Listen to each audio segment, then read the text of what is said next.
I support Romeau, and I hope you enjoy listening to my XLR8R Podcast. Well, thank you for giving us that XLR8R Podcast, Mr. Romeau. Thank you. After, the mix has a really nice, beautiful ambient opening, but pretty soon after that, it really kind of gets jacking a bit more, though there is a kind of warmth throughout most of the mix. Is that indicative of the kind of stuff that you play when you play out at a club?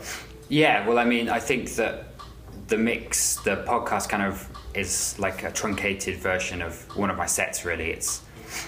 It's kind of trying to represent, is representing what I do pretty much, in the club in terms of like the track selection and the vibe. It's very much like in that zone.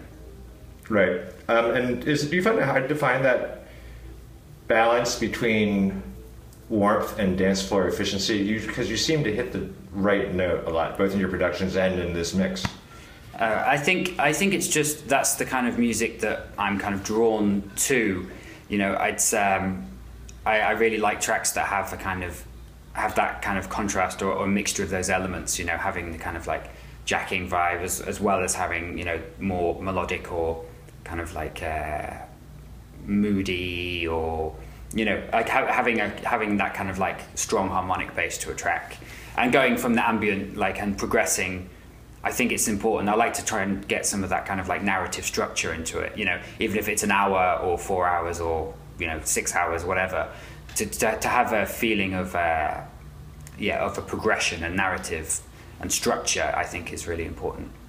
Although for this mix, I didn't actually kind of pre-plan anything. It was just really a case of taking out my record bag and just sort of doing a mix with the records that I've been playing out, every weekend for the past couple of months. That's the mark of a real DJ. Yeah, well, thank you. You're going to slam it all together. Do my best. And you say with the music you had at hand, that implies that you put this together with good old-fashioned vinyl. Yeah. I just recorded it, like I say, literally with my record bag. I mean, I only play vinyl in clubs, so I recorded it at home just on my 1210s, and I've got a crap little two-track Tascam mixer with no EQ. So it's just a case of kind of like trying to get that to work, but it does the job just about.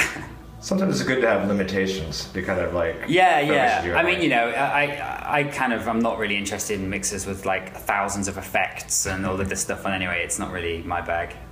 Simple is key. Is better. So you're not into this kind of mixers where they have like 7 things layered at once. No, I just 2 channels, analog ideally. Job done. That's good enough. So you have the album that's about to drop, or either just has dropped, depending on when people are listening to this, on Ghostly.